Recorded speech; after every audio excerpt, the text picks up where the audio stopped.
السلام عليكم ورحمة الله وبركاته. ازيكم عاملين ايه؟ يا رب تكونوا بخير وبصحة وسعادة. رجالة تالتة اعدادي، ان شاء الله في الفيديو بتاع النهاردة احنا هنكمل يونت 1. احنا اخدنا بارت 1 مع بعض المرة اللي فاتت، واخدنا في يونت 1 كل الفوكاب، وعرفنا يعني ايه سينونيم اللي هو المرادف، والانتونيمز اللي هو المضاد الكلمة وعكسها، وعرفنا يعني ايه بريفكس البادئة والسفكس النهاية، وعرفنا كل ما يخص كلمة فوكاب. تمام كده؟ مشتقات الكلمه، الديفينيشنز، كل الكلام ده كله عرفناه في بارت 1، وبرضه هنستخدمه تاني في الامثله لما نيجي نتكلم على بارت 2. ولكن بارت 2 فوكس بيركز على الجرامر، عشان كده احنا قلنا كل يونت هنقسمه جزئين، الجزء الاول فوكاب والجزء الثاني جرامر، واي جزء من الجزئين لازم يكون فيه براكتس ويكون فيه هوم ورك، لان احنا مبدأنا practice makes perfect، التدريب والممارسة يؤدي إلى الإتقان. يلا بينا بقى نشوف بارت 2 هيكون في إيه النهاردة. الجرامر اللي عندنا زمن تقريبا احنا سمعنا عليه كتير جدا، اسمه present simple. present simple المضارع البسيط. بس أنا حابب قبل ما أبدأ في البريزنت سيمبل أعمل مقدمة كده، يعني إيه أزمنة أصلا؟ طيب أنا هتكلم على زمن، يبقى لازم أعرف يعني إيه verb. مش احنا لو تفتكروا بارت 1 خدنا حاجه اسمها parts of speech، اجزاء الكلام، اخدنا الناون والفيرب والادفيرب والادجكتيف. طيب احنا عندنا هنتكلم عن الفيرب، الفعل. الفعل يا شباب الحاجه اللي انا بعملها. طيب انا عندي افعال كتيره جدا في الانجليش، هنقول مثلا say مثلا 1000 فعل. طب انا مش هقدر احفظ ال1000 فعل يا شباب، هنعمل ايه؟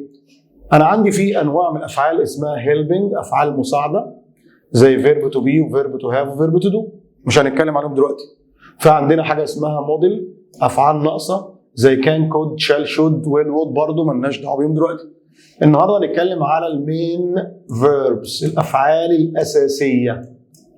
الافعال الاساسيه دي عددها كبير، ولكن انا بقسمها لجزئين، جزء بنسميه ريجولر منتظم ليه قاعده، وجزء الريجولر. حلو قوي. طيب اي فعل بقى في الافعال الاساسيه لازم تعرفه في 3 اشكال، شكل اسمه بريزنت اللي هنتكلم عليه النهارده، وشكل اسمه باست، وشكل ثالث اسمه باست بارتيسيبل التصريف الثالث، وفي حاجه برضه اقولها لكم جديده عليكم، حاجه اسمها بريزنت بارتيسيبل التصريف الرابع. يعني ايه تصريف رابع؟ يعني فيرب بلس اي ان جي، دي معلومه جديده. حلو. يبقى كل فعل ليه بريزنت وليه باست وليه باست بارتيسيبل تصريف ثالث، مضارع ليه مضارع وليه ماضي وليه تصريف ثالث، وفي حاجه كمان اسمها تصريف رابع، خلي بالكم، اللي هو فيرب بلس اي ان جي. حلو. الافعال المنتظمه بسميها منتظمه ليه؟ لان عشان احولها من بريزنت للباست، الباست بارتيسيبل وازود لها لو تفتكروا دي او اي دي او اي اي دي. تعال نشوف الافعال المنتظمه زي كلمه ايه؟ live يعيش، الماضي lived عاش، والتصريف الثالث lived. طب التصريف الرابع هستخدم المصدر اللي هو البريزنت واحط له ان جي، يبقى living. حلو. لو قلت لي مثلا كلمه واتش يشاهد، الباست من واتش واتشد اي دي. طب التصريف الثالث واتشد اي دي. طب التصريف الرابع احط اي ان جي للمصدر، يبقى واتشنج، المصدر اللي هو البريزنت سمبل واتشنج. حلو برضه. دي كده لو فعل منتظم. لو فعل غير منتظم مثلا زي كلمة سي يرى، الماضي من سي سو، انا سامع حد يقول معايا اهو، والتصريف الثالث سين. طب التصريف الرابع هنحط اي ان جي لسي، تبقى ايه؟ سينج. مثلا كلمة رايت يكتب، الباست من رايت wrote، التصريف الثالث written، التصريف الرابع writing اللي هو الاي ان جي. حلو قوي. احنا النهارده هنتكلم على انه شكل من 4، هنتكلم عن البريزنت ولا هنتكلم عن الباست ولا الباست باست بارتيسيبل ولا البريزنت بارتيسيبل؟ هنتكلم على الشكل الاول المضارع. بس في حاجه لازم اقول لكم عليها بقى، ان المضارع البسيط الفعل بيكون ليه شكلين، شكل من غير اس وشكل باس. يعني ممكن كلمه ليف يعيش وترجمتها برضو كلمه ليفز يعيش برضو. طب امتى احط اس وامتى ما احطش اس؟ هنعرف النهارده. واتش ممكن تبقى واتشز برضه في البريزنت سيمبل. يبقى انت عندك البريزنت سيمبل الفعل ليه شكل ولا شكلين؟ شكلين، شكل في المصدر وشكل اخره اس او اي اس. كلمه سي او سيز، رايت او رايتس. يبقى احنا النهارده هنتكلم على البريزنت سمبل اللي هو الشكل الاول للفعل. فهمنا يعني ايه الشكل الاول؟ يبقى كل فعل في الانجليش ليه 4 اشكال: present، past، past participle، present participle. النهارده هنتكلم عن البريزنت سمبل. حلو الكلام. هنتكلم على زمن البريزنت سمبل. طب احنا في التكوين بقى لما اجي اتكلم على اي زمن لازم اعرف شكل الفعل ايه، شكله في النيجاتيف في النفي ايه، شكله في السؤال ازاي، ايه الكي ووردز الكلمات اللي بتدل عليه، ايه استخداماته. 5 حاجات على كل تنس. طب انا النهارده اتكلم على زمن البريزنت سمبل، المضارع البسيط. طب المضارع البسيط يا شباب ده ممكن اقول عليه بريزنت سمبل او سمبل بريزنت. شكله ايه؟ احنا قلنا في البريزنت سمبل الفعل ليه شكل ولا شكلين؟ شكلين، شكل فيه اس وشكل من غير اس. يتكون مضارع بسيط في الجمله المثبته يا اما الفعل في التصريف الاول بدون اس لو الفاعل جمع اي وي ويو زي، والفعل بنزود له اس لو الفاعل مفرد هي او شي او ات. يعني ايه الكلام ده؟ يبقى انت عندك في البريزنت سمبل لو مثلا قلنا كلمه ايت ياكل وكلمه ايتس برضه ياكل، الاثنين بريزنت سمبل، بس ايت لو الفاعل جمع. مين جمع؟ زي اي او وي او يو او زي. يعني عاوز اقول انا اكل ايه؟ I eat meat every day. We eat, you eat, they eat. امال eats تيجي مع مين؟ مع الفاعل المفرد he او she او it. She eats, he eat, it eats وهكذا. تعال ناخد امثله. We study، نحن ندرس English at school. طب ليه يا مستر ما قلتش studies؟ عشان we جمع. طب a rabbit مفرد eats بياكل grass، ولا cooks lunch at every day cooks lunch at once every day. at one every day بتعمل الغداء الساعه 1 كل يوم. حلو قوي.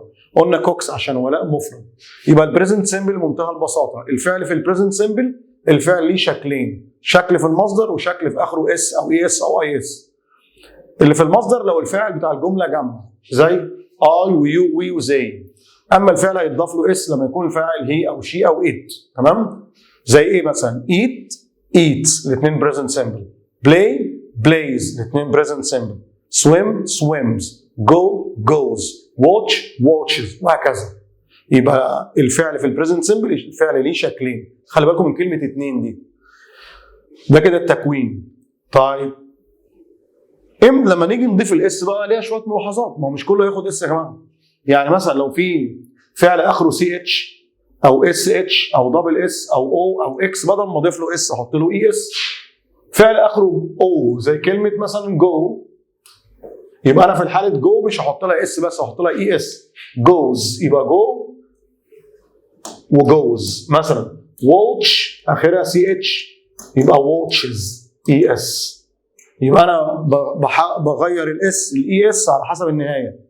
والله الفعل انتهى بسي اتش زي واتش احط لها اي اس، زي براش براشز، دريس دريسز، او زي كلمه جو، اكس زي فيكس يصلح فيكسز وهكذا. ملك براشز. ليه ما حطيتش اس يا مستر؟ ليه حطيت اي اس؟ علشان براش اخرها اس اتش اس اتش. ملك براشز هير تيث توايس ا داي، بتنظف اسنانها مرتين في اليوم. طيب امتى بضيف اي اس؟ لو الفعل اخره واي وقبل الواي حرف ساكن زي كلمه كراي يبكي. لو قلت مثلا a baby الطفل الرضيع cry ولا cries. مثلا during بيعيط كتير during the day اثناء النهار during the day. يبقى قلنا a baby cries. ليه cries؟ لان cry اللي يبكي اخرها واي وقبل الواي حرف ساكن، يبقى شلنا الواي حطينا اي اس. a baby cries when he is hungry. ده كده ملاحظات لاضافه الاس. طيب يبقى احنا كده عرفنا شكل الفعل في البريزنت سمبل. الفعل ليه شكل ولا شكلين؟ برافو عليكي، ليه شكلين، شكل باس او اي اس او اي اس وشكل في الانفينيتيف. طب اللي اخره اس ايه اختلافه عن من غير اس؟ حسب الفاعل. بضيف للفعل اس او اي اس او اس لو الفاعل مفرد هي او شي او ات. لو الفاعل جمع الفعل بدون اضافات. النفي بقى، مش احنا قلنا الفعل في البريزنت سمبل ليه شكلين؟ يبقى النفي ليه شكلين. النفي شكلين، شكل بدونت وشكل بدازنت.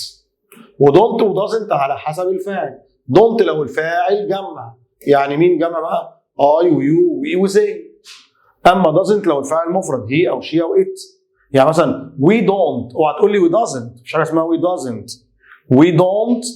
وي دونت study Spanish at school، ما بندرسش اسباني في المدرسه. وي دونت. طب لو انا قلت منى، يبقى منى doesn't play tennis. بس خلي بالك في ملحوظه، ان بعد دونت ودازنت لازم الفعل يكون في الانفينيتيف في المصدر بدون اضافات. اقول مثلا I don't eat ولا eats meat، انا لا اكل اللحمه، هقول I don't eat. طب قلت مثلا he او she doesn't، هي she doesn't play ولا plays tennis، هي ما بتلعبش التنس. واحد يقول لي مستر ماشي مفرد، اقول لك ماشي بس هي منفيه يا باشا، يبقى بعد doesn't الفعل في المصدر برضه، يبقى she doesn't play. اوكي؟ يبقى كده عرفنا شكل الفعل في البريزنت سيمبل ليه شكلين، والنفي ليه نفيين، والسؤال برضه هيبقى ليه اتنين. وممكن استخدم نفي تاني غير دونت ودازنت، كلمه نيفر مع المفرد ولا الجمع؟ مع الاثنين. He doesn't help the poor، ما بيساعدش الفقراء. He doesn't help. طب حط نيفر، يبقى he never. يا مستر انت حطيت اس الهيلب ليه؟ اقول لك يا حبيبي بشيل الاس بعد دونت ودازنت، لكن نيفر ما بشيلش حاجه عشان هي مفرد، يبقى he never helps the poor. They don't come early. They don't come، ما بيجوش بدري، يبقى they never come early. طبعا زي جمع يبقى نيفر من غير اس. يبقى انا ممكن انفي، اشيل دونت ودازنت وانفي بنيفر. بس لو شلت استخدمت نيفر يرجع للاصل. لو الفعل مفرد احط لو الفاعل مفرد احط للفعل اس او يس او اي اس. يعني لو قال لي كده اهو هي مثلا، قال لي اختار نيفر ولا doesn't study hard.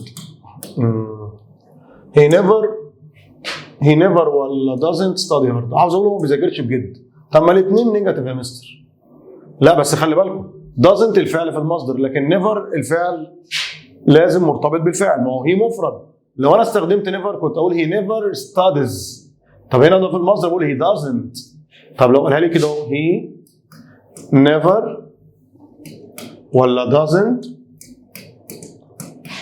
studies hard، عاوز اقول هو ما بيذاكرش بجد.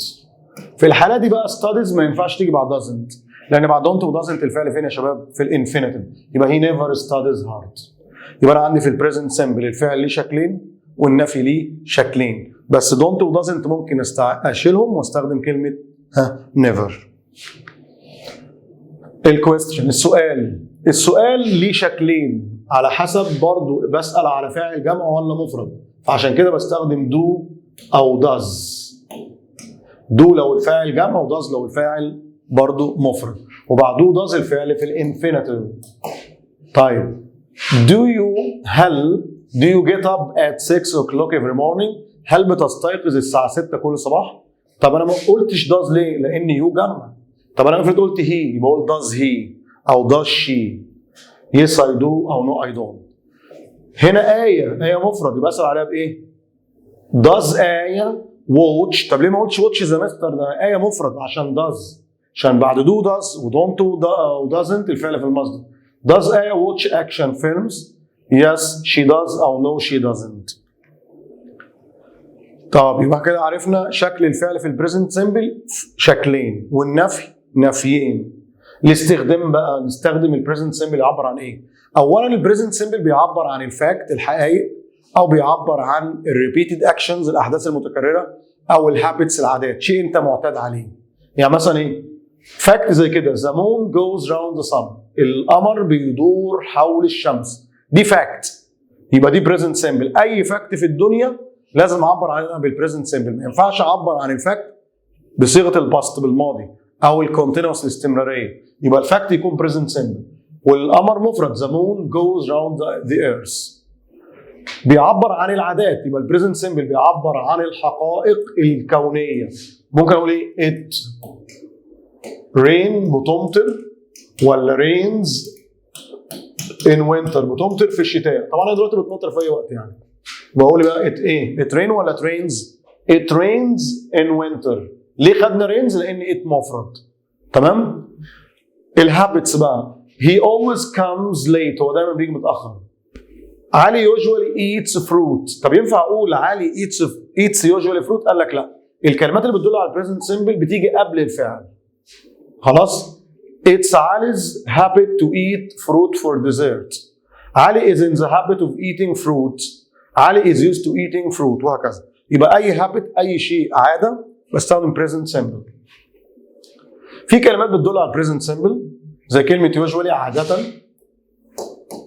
sometimes أحيانا، always دائما، often غالبا، ever من قبل، never يعني أبدا، hardly ever يعني بالكاد أو بالعافية نادرا، occasionally يعني بالمناسبة، rarely نادرا، scarcely نادرا، seldom نادرا، regularly يعني بانتظام. دي الكلمات اللي بتدل على present simple.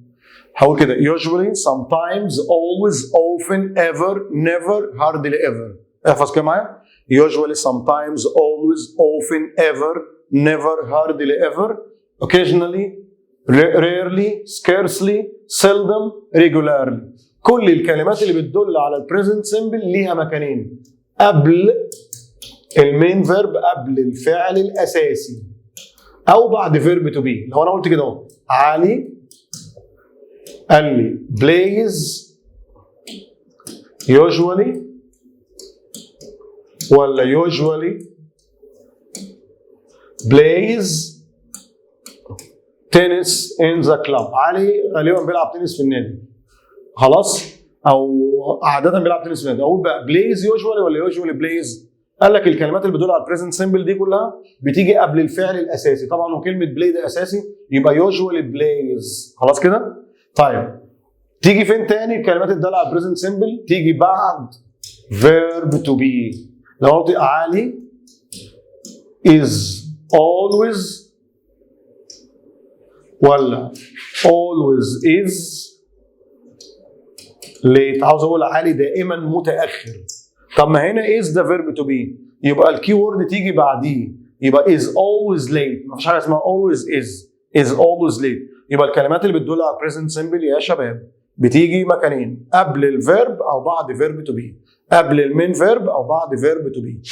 ايه الكلمات تاني؟ ها usually sometimes always often ever never hardly ever occasionally rarely seldom scarcely regularly. طبعا في كلمه every بقى، او مثلا زي دي ever، في كلمه every ممكن تيجي في اول الجمله او في اخر الجمله. هندخل بقى على جزئيه البراكتس. طيب انا في الامتحان هيجي لي سؤال الجرامر ازاي؟ ممكن يجي لي تشوز زي بارت 1 كده، تجيب لي 4 اختيارات وبختار، تمام؟ وممكن يجي لي بقى في سؤال بقى اسمه read and correct، او مش read and correct بقى، هيقول لي complete the sentence with the correct form of the words in brackets. هيجيب لي في الامتحان الجرامر، هيجيب لي جمل، والجمله هيكون فيها كلمه مكتوبه ما بين براكتس، والكلمه دي فيها غلط في الجرامر مثلا. يعني مثلا the journey often space مكتوب take 2 hours to اسماعيليه، بقول الرحله بتستغرق ساعتين لاسماعيليه. اولا في كلمه often، يبقى الجمله في البريزنت سيمبل. طب ما هو البريزنت سيمبل لازم احط كده in my mind ان الفعل ليه شكلين، شكل باس وشكل من غير اس. طب هنا جاب لي take. طيب take او takes المفترض ينفعوا، بس الفعل هنا مفرد journey، يبقى journey often takes. ليه قلنا takes؟ عشان journey مفرد. لكن مثلا لو هي كانت جمع كنت اقول often take. يبقى الغلطه هنا اللي ما حطش الاس بتاعت المفرد اللي هو هي او شي او ات. يبقى the journey often takes. طب the bus to Alex، الاتوبيس لاسكندريه، leave يعني يغادر the station at 8 o'clock. دي present simple برضه عشان دي time table. ما هو التايم تيبل يا جماعه بستخدم البريزنت سيمبل برضه. يبقى the bus to Alex، طب ده مفرد برضه، يبقى leaves القطار الى اسكندريه هيتحرك للستيشن at 8 o'clock. the plane الطائره، خلي بالكم انا ممكن استخدم البريزنت سيمبل، وكنت عاوز اوضحها لكم برضه، معلش ممكن نرجع كده تاني. ممكن استخدم البريزنت سيمبل من ضمن استخداماته اللي انا اعبر عن الفيوتشر. يعني البريزنت سيمبل ممكن اعبر بيه عن الفيوتشر ازاي يا جماعه؟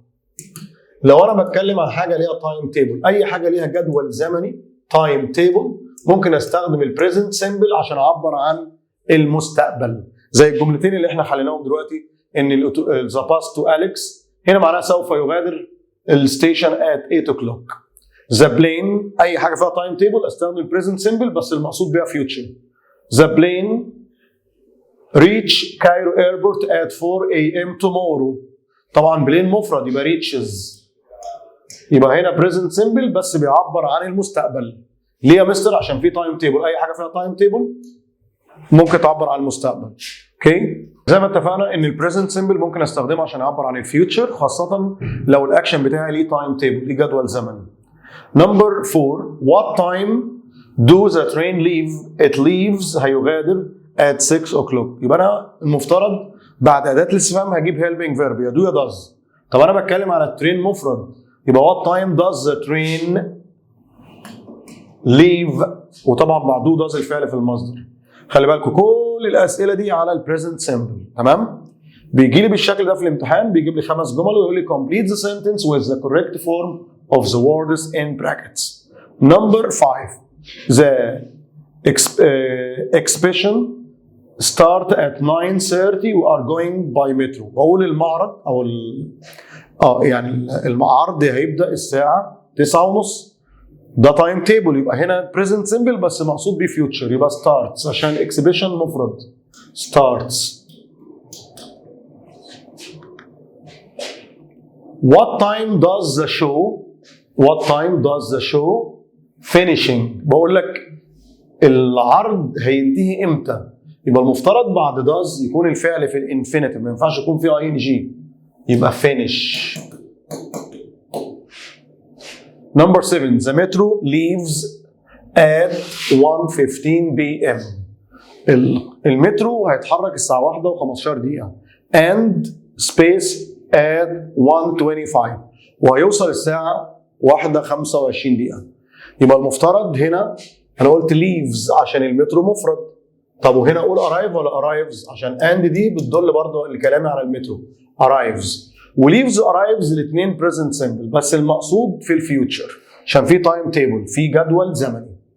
Number 8 which platform انه رصيف does the train to Alexandria leaves from؟ طبعا بعد which platform does يبقى الفيرب اللي هيجي اللي هو كلمة leaves لازم يرجع لأصله يبقى ايه؟ leave عشان بعده does الفعل في المصدر. The next train القطار القادم come in 25 minutes هيجي في خلال 25 دقيقة، يبقى comes عشان the next train مفرد وده present simple المقصود بيه future. يبقى أنا قدرت أفهم النهاردة يعني إيه present simple. المضارع البسيط بيعبر عن الفاكت الحقيقي وبيعبر عن الهابتس العادات، وممكن يعبر عن الفيوتشر لو الأكشن بتاعي ليه جدول زمني. Number 10 the bank البنك close بيقفل at 4 o'clock. دي حقيقة البنك بيقفل او ده عاده او تايم تيبل، البنك بيقفل الساعه 4 يبقى ذا بنك مفرد يبقى closes احط لها اس في الاخر. نمبر 11 ذا بلاي ايه ده؟ بلاي يلعب صح؟ بس لما اقول ذا يبقى انا بتكلم عليها كنون. المسرحيه begin at برضه تايم تيبل at 8 o'clock as usual يبقى begins عشان هنا the play مفرد يبقى the plane begins at 8 o'clock as usual. The train usually أول ما ألاقي usually أو sometimes أو always أو often the present simple. The train usually takes 6 hours to reach الأقصر. القطر غالبا بياخد 6 ساعات عشان يوصل الأقصر.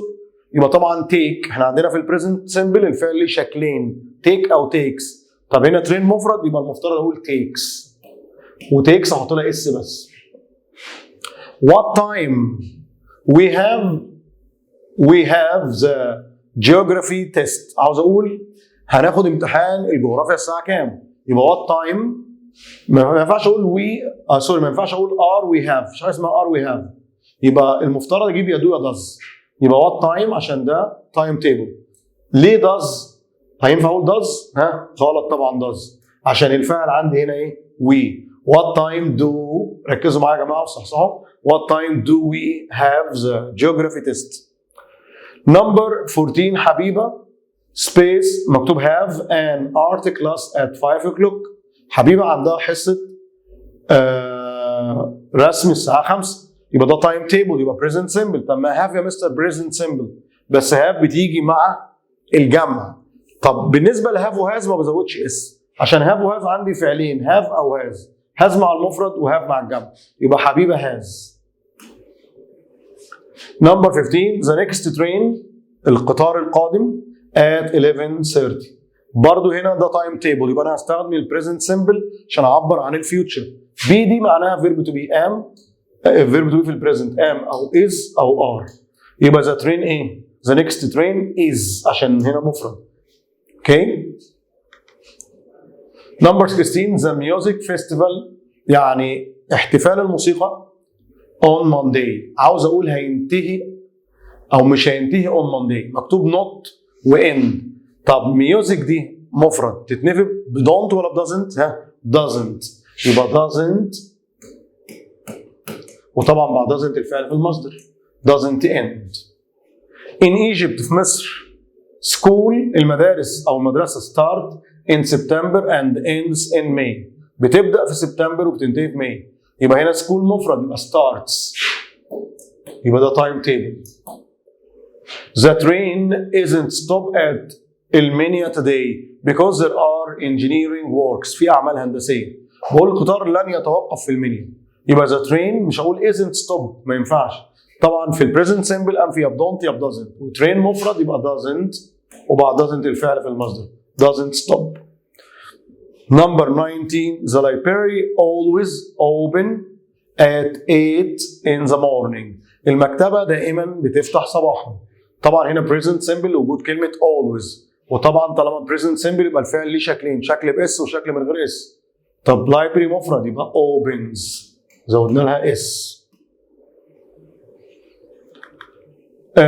هناخد برضو سؤال اللي هو complete the sentence بس على الجرامر اللي احنا اخدنا منه جزء في part 1 اللي هو ال preposition of time، حروف الجر اللي بتعبر عن الوقت والمكان، اللي in on at. تمام؟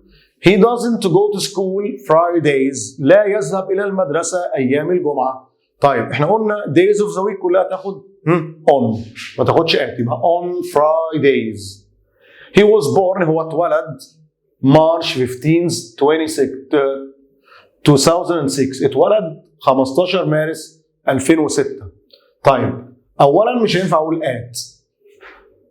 ليه بقى؟ لأن أنا بتكلم على هنا بقول مارش ده شهر ولا يوم؟ بقول 15 مارس وأنا بتكلم على يوم 15 مارس، يبقى on March 15. طيب he is busy the moment، عاوز اقول هو مشغول في هذه اللحظة. طب the moment تاخد ايه؟ in the moment ولا at the moment؟ at the moment. الأزهر بارك حديقة الأزهر is the best place to go the weekend، أفضل مكان تذهب إليه في الويك إند. طب الويك إند دي تاخد in ولا on ولا at؟ لا تاخد at the weekend. walk last the botanical garden، عاوز اقول لك امشي جنب حديقه النباتات. طب يعني يمشي بجوار او بجانب اسمها walk ايه؟ last ولا past؟ walk past. past يعني بجوار او يمر على. I think اعتقد I can see the shop اللي انا شايف المحل. It's space the corner، عاوز اقول لك على الناصيه. قلنا ثلاث حاجات ياخدوا on the corner، on the left، on the right، on the left. يبقى هنا ناخد ايه؟ on. Number 2 اسماعيلية is near port side and south. عاوز اقول ما بين كذا وكذا، مش هقول near طبعا، خدنا كلمة between ما بين مكانين. Number 8 if you want to go to the library، لو انت عايز تروح للمكتبة مكتوب take a talk the second turn، خد تاني يمين. بس طبعا طالما هدي لك دايركشن لازم ابدا جملتي بالامبيراتيف بالامر، والامر لازم يكون الفعل في المصدر، ما ينفعش ابدا جمله امريه بالماضي. لما اقول لك كلين ذا بورد ما اقولكش كلين ذا بورد، يبقى ما اقولكش توك، يبقى تيك. داز حاتم طبعا بعد داز الفعل في المصدر، داز حاتم جو شوبينج ذا افترنون. فترات اليوم كلهم ياخدوا ان ما عدا نايت، in the morning، in the afternoon، in the evening، يبقى هنا in. Number 10 Saturday mornings I usually read a story. بقول يعني يوم السبت صباحا دايما بقرأ القصة، يبقى on Saturday عشان ده يوم. Number 11 I was born أنا اتولدت في أكتوبر. طبعا شهر ياخد in يبقى in مش on. طيب we live the 21st century احنا عايشين في القرن ال 21. طب ما in برضه بتيجي مع القرون مع فترات زمنية طويلة in. Number 13 we go to هرجادة بنذهب للغردقة في الصيف. مش فاكرين انتوا اخذنا in مع الفترات الزمنية الطويلة مع المانثs مع اليرز السنوات مع السنشرز القرون مع السيزون المواسم يبقى in summer. Christmas day we eat out in a nice restaurant. طب احنا عارفين ان الكريسماس بتاخد at Christmas لكن قال لك day يبقى في يوم الكريسماس. طالما قال لي day يبقى on Christmas day. لكن لو قال لي كريسماس بس من غير day كنت قلنا at. Number 15 don't visit anyone space mid time. ما تزورش حد في منتصف الليل. طب midnight تاخد ايه بقى؟ at midnight. at midnight. اوكي نكمل. 16 the first lesson starts اول حصه بتبدا 8 a.m. الساعه 8 صباحا يبقى ايه؟ at مع الاوقات. My father traveled in this morning ولا in the morning؟ هي in the morning كتب لك this in the morning. From the library من المكتبة go straight on امشي طوالي and then لما اجي اوصف لك مكان لازم ادي imperative امر والامر يبدا زي ما اتفقنا يا شباب بالانفينيتيف يبقى ما اقولش turning اقول ايه؟ turn right يعني اتجه ناحية اليمين. It's very hot الجو حر. نون يعني ايه؟ بالليل يبقى at noon او يعني في الظهيرة يعني at noon. اوكي complete برضو the sentence with the correct form of the words in brackets. نمسك الجملة جملة كده بسيطة ونقراها ونركز ونشوف ايه المطلوب مننا. I usually visit my grandparents the weekend. دايما بزور الجراندبيرنتس في الويك اند. الجملة present simple بس هو ما بيسألنيش على الجرامر بتاع البريزنت سمبل. بيستخدم البروبوزيشن بتدل على التايم. طبعا ويك اند تاخد at زي ما انتم عارفين شاطرين. The train arrives القطار بيصل أسوان at 7 a.m. يبقى arrives ايه بقى؟ أسوان ده مكان كبير ولا صغير؟ مكان كبير يبقى arrive in أسوان. عشان قلنا arrive in أو at arrive in مكان كبير و arrive at مكان صغير. مارينا was born 27 نوفمبر. اتولدت 27 نوفمبر. طب ما 27 نوفمبر ده الشهر ولا اليوم اللي اتولدت فيه؟ اليوم. طب الايام بيجي معاها ايه؟ in on at شهور ايام ساعات يبقى on 27. from the station من المحطة امشي طوالي. انتوا اللي قلتوها دلوقتي بقى ايه؟ go straight. take the second road خد الطريق الثاني على يمينك يبقى ايه؟ on the right على اليمين و on the left على الشمال. Number 6 my house is opposite to the park. مفيش حاجة اسمها opposite to يا اما اقول opposite the park او next to بجوار. next to. people stay up late الناس بتسهر متأخرة. Christmas في الكريسماس يبقى ايه؟ at Christmas. واحد يقول لي يا مستر احنا من شوية قلنا on عشان كان مع كريسماس كلمة day. I always have tennis lessons at the sports center. دايما أمارس رياضة التنس في السبورts سنتر 9 a.m. 9 ده وقت زمني يبقى at 9 a.m. I go swimming the morning. بذهب للسباحة في الصباح with my friends. فترات اليوم كلها تاخد in زي ما اتفقنا in the morning, in the afternoon, in the evening لكن night تاخد at يبقى هنا in. I always visit my cousins. دايما بزور ولاد عمي في اللانش تايم في وقت الغداء يبقى at lunch time. at بتيجي مع اللانش ميل الوجبات او التايم ميلز. My father was born بابايا اتولد in 1970 يعني في السبعينات 1970 يبقى اقول ايه in. My mother made a big cake my birthday. مامتي عملت كيك كبير في عيد ميلادي يبقى ده يوم برضو يبقى on. Most students like studying. معظم الطلبه بتحب تذاكر بالليل. طب ما بالليل دي فتره زمنيه يا مستر، او فتره من فترات اليوم. in the morning, in the afternoon, in the evening. بس كان قلنا night تاخد at night، تاخدش in. all my relatives، كل قرايبي meet up، بيتقابلوا New Year's Day، في راس السنه. يبقى هنا day يوم، يبقى on New Year's Day. people like to spend the day out. الناس بتحب تقضي الداي اوت فين بقى؟ في الاستر، في العيد، في ده عيد طبعا، عيد الفصل. يبقى people like to spend the time out at Easter، at Christmas. الأعياد تاخد at. 16 the sports center is next the aquarium and the hospital. بقول لك السبورت سنتر طالما ما في كلمة and يبقى بين مكانين، يبقى between. Number 17 walking past the bus stop and turn right. عاوز اقول لك امشي جنب الباص ستوب واتجه يمينا، يبقى walk، ما اقولكش walking.